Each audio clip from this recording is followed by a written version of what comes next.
Hello again and welcome to another episode of BitNote. We'll be playing video game music and talking a bit about the games that they're from. I hope you have a good time.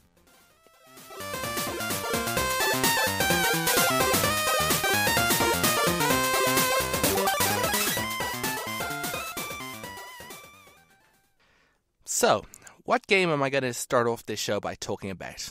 Well, it's a good one. It's one I just discovered recently and haven't finished playing it, but that's okay because the game developers haven't finished making it yet. You see, it's kind of this interesting trend that's popped up in video games. In the past, you'd obviously get a game after it's been finished production, but these days, you can actually start playing a game before they've finished playing it themselves. And what's more, there's a lot of games out there where you pay for the game before the game is being finished developed. This is the model that Minecraft used, the incredibly successful indie game, which I will go into more detail about in another show.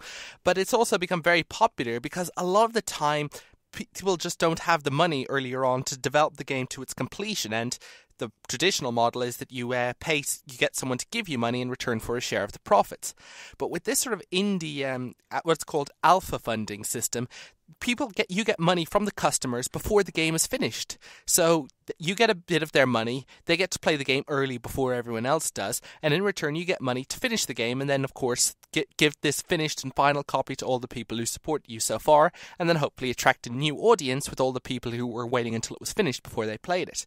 It doesn't work with all games. There's some guys who make frictional games who make this horror games that strongly believe that, a game is a single unitary component. You can't just sell it off piecemeal, but of course they make very story-driven games with very interactive elements, so it's okay, it's understandable in their case. But for a lot of games, there might be an element of gameplay or a nice scenario that it goes up, and it just works a lot better if you can give people a sense of this, to let people play the game even before it's finished, to give them glimpses of what the final game will be like and let them enjoy it, and then maybe even take on board their suggestions. And then you can keep developing the game to the final thing and hope that everyone's happy with it in the end. Well, that's a long roundabout way to talk about the game that I'm going to talk about now, which is Factorial. And before I begin talking, I think I'll play the music from the intro, which is a very nice ambient, kind of relaxing, sort of slightly techno or something. As I've said before, I'm not good with music genres, but basically it's got a nice intro and music. And so here's some of it, and I'll talk a bit more about the game itself then.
So it's a nice tune. It kind of works with the sort of like somewhat cerebral effect you've got in the game. And unfortunately, I don't know who made that music. I've been actually looking at their websites in the game itself, and I sort of left this till last minute before the show, so I couldn't send an email to the developers to ask for clarification. But there's also some background music in the game that works pretty well. And without further ado, let's dive into the game itself. Factorial is about building factories. It's something that I've wanted to have in games all this time. The idea is you basically have to set up all these machines, and starting with the mining equipment that gets the mining ore, and then the smelting equipment which turns the ore into metal, then all the fabrication equipment that, takes all these raw materials and converts them into different products.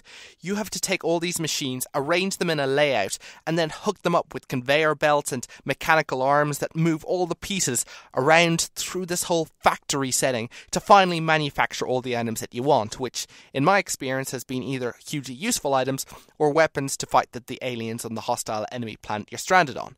That's kind of the basis of the game. You've been stranded on an alien planet, and all you have to do is your own survival skills, your own wit, and your ability to construct complex pieces of machinery on your own with very little resources. Now, the game kind of starts a little like Minecraft, which, as I said, I'll talk about in another show. But, because you dig up some metal ore, then you dig up some stone, then you create a furnace, then you put the iron ore in, and then you smelt it until you get iron plates. You also got to dig up coal for that. And then you take the iron plates and you make them into something. But pretty soon the game says, listen, constantly having to mine the ore, constantly having to put it into the smelter, this is all boring. Why don't you just make a machine that does this whole thing for you? And that's how the game develops. You make a drilling machine very quickly, put it down on top of the ore, and then it all comes out one set. And then you set up a conveyor belt that brings the ore to the smelter.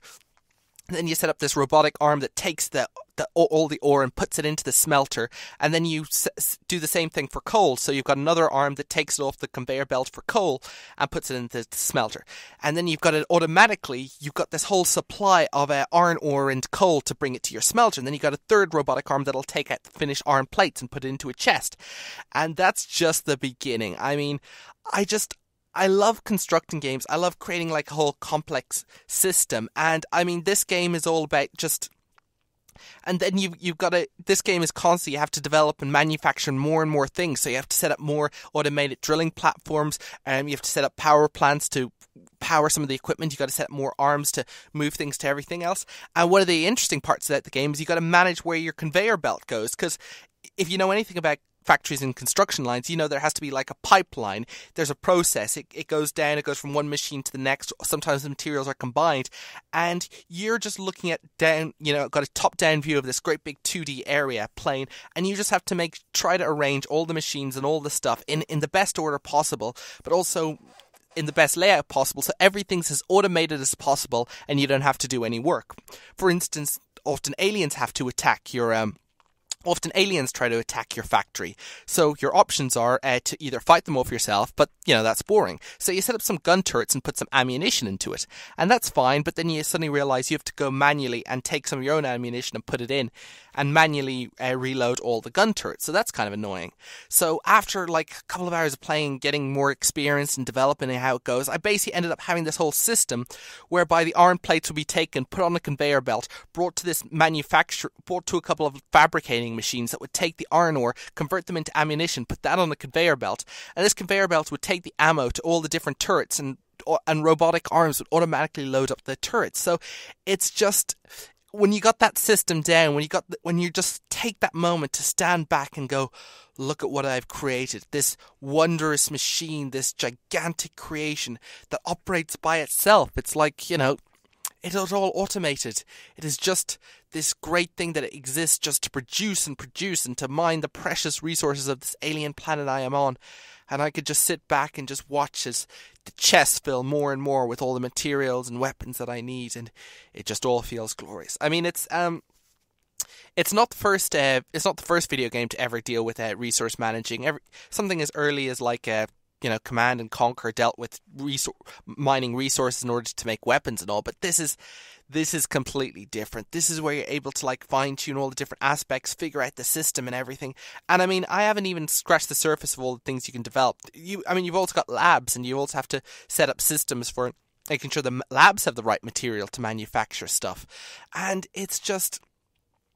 It's not only that, it's just you have to just figure out all the machines, and then sometimes you realize I've got too much of one material, but I don't have enough of this material, so you try to rearrange the whole pipeline, try to repurpose some of the machines and remove and change around things, and so it can either work like a brilliant machine or just a catastrophic mess that just still makes what you want, so it still works anyway. So, and then you get more items. So it's just great having everything come together. I haven't really even touched the surface of this game. It's like I said, the game isn't even finished developing yet. I've seen some screenshots where they're trying to implement stuff like trains and everything, so it's going to go whole industrial age on us. So it's really exciting to see how the game is going to develop forward. And it's more exciting given the fact that it's quite possible that game development may have stalled and ended completely. I was following some of the blogs, and what happened was essentially they had been developing this full time for a while, but they were running out of money. So they decided the best thing to do was start up a crowdfunding campaign. And so that's basically where you say, okay, we're trying to raise this amount of money in this amount of time, and if we do, the money, we'll get the money and we'll make it, and if we don't, well, and you'll get your money back and we'll just have to improvise. So they set up a crowdfunding campaign on Indiegogo, and they tried to aim €17,000 and in about 30 days, and they started up and not much happened. There was nothing. They didn't, for 5 days, absolutely no activity, nothing. They weren't really getting any money. And they suddenly realized, that's the thing that pretty much any creator wonders, what if what we're making isn't that good? What if no one wants to play our game? I mean, how do we know that this game's good? We kind of like it, but what about everyone else? And so they were sighed and they realized, well, maybe we should give up, release it, move on to other things. I mean, it's been good. So, pragmatically, that was... leaving it may have been the right answer for them. But something kind of happened. One guy made a post on a blog about the game and just explained it, and it got a bit of interest, and suddenly a bit of money got donated. Not much, but enough. They were thinking, okay, this is good. And then they tried to promote it a little more, and then suddenly they managed to get a bit more promotion to it. I mean, they realized themselves they hadn't done that good a job promoting it, but they got a word out and more people, and they started to receive a few comments, people saying, boy, this is really good, or people saying that this is pretty exciting. And they were heartened. I mean, they weren't exactly flooding in donations, but I mean, or pledges. They're not really donations because people are getting something in return for them. But they were suddenly saying, oh, this is good. And they suddenly started realizing that, the feedback they were getting, the people who were saying, please don't quit the game, were saying about, oh, I've spent 30 hours, because this is the key thing. They actually, like I said, they had a free demo which anyone could download, and then alpha access, which after you're pledging, you get more access. But so that was a vital part, the fact that people could actually play it and not rely on screenshots or demos or anything. But they were getting all this feedback, and they were saying, wait, people are liking this. People were saying that they're playing tens of hours, or they were sharing words of it, or getting excited from it, and some people were even making a lot of YouTube videos and stuff, talking through it, giving a quick run through of the game, and especially since some people who like Minecraft, and boy, there's whole communities of people whole communities of Minecraft fans on YouTube that like to watch various video channels. But I mean, suddenly everyone was getting pretty excited about the game and everything, and the developers felt great about this. I mean, the money wasn't exactly flooding in; it was increasing, all right. They were in better chance of hitting their goal. But the great thing about them was knowing that what they'd worked on was worthwhile, that people were actually enjoying what they worked, that, they weren't just crazy, they weren't just working on something in isolation. Other people really appreciated what they were doing, and they really wanted to play more of that. And they were just heartened by this, and they, realized, we're going to keep at this, try to do more PR and everything and get more interested. But that the important thing that they'd realized was that in some ways they knew now that this game was solid, that this game was something behind it. They had something there that people really, really liked, and whatever would happen, they'd do their best to complete the game. And that's great. Great to hear, because it's somehow that motivation, knowing that, when you're working on your own, it can be so scary, but to know that other people will appreciate it, it's a great feeling. Right now, the game has about another 15 grand to raise, with about another 2 weeks to go. So, wish them the best of luck. And yes, I guess I'm partially talking all about this game to hope that a couple more people donate to it and it reaches its funding goal. But listen, let's the important thing here is that there's a cool game out there that does things that haven't quite been done this way before, does something that's really exciting, and it should be supported. Well, at least I think so. If you want to go to the page and don't think it's good at all, feel free to not donate. I won't be able to do anything about it because I'll never know that you did it in the first place. Moving on. Let's play some music.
And what you just heard there was the Windmill song. It is from the game Klonoa Dorta Fantamille by Namco. And the music was composed by, among one of the following. It's kind of tricky. The credits just lump all of these under sound, so I'm just going to list them all, and I'm sure I'm covering some of the people who actually did that song. So the list is Eriko Imura, Junko Ozawa, Kanako Kanino, Tetsuraza Nakashii, Kota Takahashi, Hiroshi Okubo, Hiromo Shibano, Tokumo Tatsua, and or Taki Horigomo. And apologise if I mispronounced anyone's names there, it's just a little tricky. So, Klonoa. This is actually a game I found by chance. I'd heard a lot about Klonoa. It's kind of one of those characters or game series that seems bright and colourful, and you'd think everyone would like it, but it just never seems to achieve the popularity or well knowledge that you'd expect it to. But Klonoa was first released in the late 90s for the Sony PlayStation, and I just recently rediscovered it on the PlayStation Network on the Sony PlayStation 3. It turns out you can download a lot of old classic games by just hooking your console up to the internet and just going on to the online shops and downloading games. And when it turned out I could purchase and download the original Klonoa game for the PlayStation and play it immediately on my PS3, I just went ahead and did it, and I'm really, really happy I did so. Klonoa is set in a bright, colourful world. You're controlled this little cat-like creature who's with big eyes and who's basically a bit of a kid with a kiddie disposition, and he's this friend called Hupao, who's basically a wind spirit that lives in his ring, and basically, at the start of the game, something crashes into the bell tower in the background, and you're basically in the Wind Village, which is this village made up with all these people around this great big windmill, and so you must go and investigate what crashed into the tower. So you jump off, and to that song that you just heard, you see this bright and colourful. You walk through this bright and colourful environment with all these enemies attacking you, but don't worry, because you use your ring with Hupao the Wind Spirit, and you just use it to get the enemies inflated so that they can't move, and then you pick them up and you throw them around and just bounce and jump and run through the level. The game mechanics are very, very simple. I mean, literally, there's the controls, control stick on the left for just moving left and right, and there are two buttons, one for jumping and one for just shooting the wind spirit. And it's just great seeing so many games where there's sometimes modern control pads have been compared to helicopter controls due to how complex they are. And while I'm a gamer, so I don't really mind it and can usually deal with it, it's just great to just go back to a game that's just got such a simple, straightforward interface. And the game really takes advantage of it. Basically, it involves picking up enemies and throwing them. But it's not that simple, though. Sometimes if you jump in midair and throw them, the enemy goes shooting down and you go up in the air. So maybe you can catch another enemy while you're in the air and then shoot that down below you. Or maybe you can jump it left to the right, or maybe sometimes you can even throw it forward and back. I mean, each level comes up with new different ways of doing it, but it never feels stressed. I mean, a lot of games these days, what they do is they give you a special skill and you go through with the skill and it's all okay, but then it gets boring. So what the game does is throw you a new skill and you use that skill, and the game's interesting while you figure out how to do it. But then the game continues and it turns out, oh wait, you're getting bored of that too, so they give you a new skill. I mean, Advent Rising did this a lot towards the second half, and it actually made it pretty interesting. But a lot of games do this, and it's just great to go with Klonoa and know that the skills you have at the beginning of the game are the exact same as the skills that you have at the end of the game. And it's the levels and the design and the continuous situation and your own improvement of the skill that makes the whole experience enjoyable. And while you're making your way through the enemies, you've got bright, colourful environments. You've got jungles. You've got, like I said, the windmill village, which is nice and green. You've got strange, areas and situations that are floating in the sky, and great views of the clouds. And the whole thing is wrapped up in kind of like this sort of 2.5D sort of gameplay, where you move back left and right and jump up and down like a standard 2D platformer. But everything's rendered in 3D, and the path you take twists and turns, and you get great views of the environment. And there's just a lot of clever ways that it's used. I mean, I've been gaming for a while, and before playing Klonoa, I didn't even realize that, you could be this inventive with how 2.5D gameplay is used. It was just a lot of fun, and there's a lot of challenges, and behind it all, there's just a rather charming story. I mean, it's a little cliche. Basically, there's this bad guy, and he wants bad things to happen to pretty much not specifically you, but the entire world that you live in. And basically, you're sort of like a kid with an optimistic disposition who goes out and says, I got to stop this. And you and your friend Hupao go around and you pick up, defeat all the enemies, and you deal with all these sometimes jocular and sometimes almost silly situations, but it's just got a lot of fun. It's very charming, and the game actually also has a bit of a heart at times. There are a couple of times it really just goes for a more emotional feeling, and it just gives the game a little more depth and a feeling that there's more to the game than just what's on the surface, and I really, really like that. But I think the game just really succeeds at just knowing that sometimes it's just having a simple scenario doesn't mean that it can't be interesting and involving and really grabbing. I mean, like I said, it's a simple storyline, it's a simple gameplay mechanics, but I just love how everything's put together. I love the experience, I love the art, I love the music, and I love the characters. And I just think that Klonoa is a great game, and it's great that we've had the opportunity to go back to these games, because it's honestly sometimes very difficult to play these retro games. I honestly sometimes feel a little guilty about playing music from games that I loved playing and that I think you guys would enjoy out there, but then knowing that it's just so hard to actually get and play those games in real life. So thanks to Sony for putting that class, and Namco specifically, who make the game, for putting that game up for future generations to enjoy. There was actually a remake for the Nintendo Wii, but I haven't actually played that, so I don't know. Sometimes I'm a little bit of a purist and prefer the original version. It depends. So on that note, I think it's time to wrap up the show. I'll leave you with a song from towards the end of Klonoa. It's called Le Fils' Song. It actually is kind of very plot relevant song. In fact, a lot of the game is about you trying to make sure that this song gets sung. And I don't want to give away too much more than that. It's beautiful, and it takes place during a moment where something pops up that you'd honestly wouldn't quite expect. So for now, I'll leave you with that song. This has been David Collins with BitNote. You can follow us on Twitter at BitNoteFM. You can also listen to previous episodes on dublinsouthfm.ie. And we've also got our own website at BitNoteFM.com, where you can download all the previous episodes I've ever made. So, this has been David Collins with BitNote. Thank you for listening.